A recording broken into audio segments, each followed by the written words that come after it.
বোলপুরে নাবালিকাকে ধর্ষণের চেষ্টায় দোষী সাব্যস্ত এক যুবকের সাজা ঘোষণার পর চাঞ্চল্য।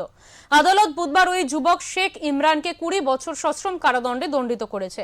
সঙ্গে 50,000 টাকা জরিমানা করা হয়েছে। কিন্তু শাস্তির খবরের পাশাপাশি এলাকায় আলোচনার কেন্দ্রে উঠে এসেছে ইমরানের আরেকটি পরিচয়। তিনি বোলপুরের এক প্রভাবশালী তৃণমূল নেতার নিজের ভাই। সেই কারণেই রাজনৈতিক মহলে তৈরি হয়েছে তীব্র জল্পনা এবং কাটাছেঁড়া।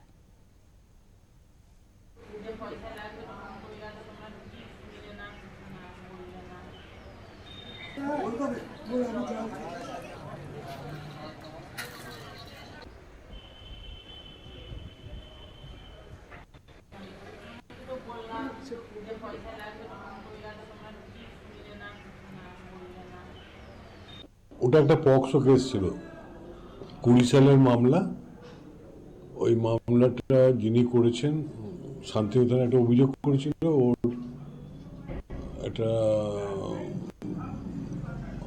8 বছরের মেয়ে টিউশনি পড়তে যাচ্ছিল, তখন ওদের পাড়ারই একটা ছেলে ওকে বলেছে তোর বাবা ডাকছে বলে ওকে সাইকেলে চাপিয়ে নিয়ে যায়। নিয়ে গিয়ে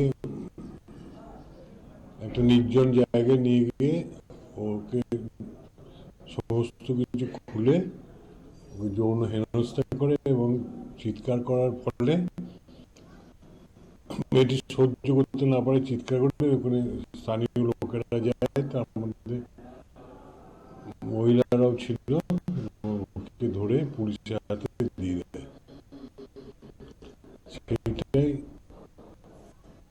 363 IPS এর 7 বছর জেল, 10,000 টাকা ফাইন, ওনার দেয় আরো 3 মাস জেল। আর পক্সো 6 এর ওইটা হচ্ছে 20 বছরের জেল, 50,000 টাকা ফাইন, ওনার দেয় আরো 6 মাস জেল।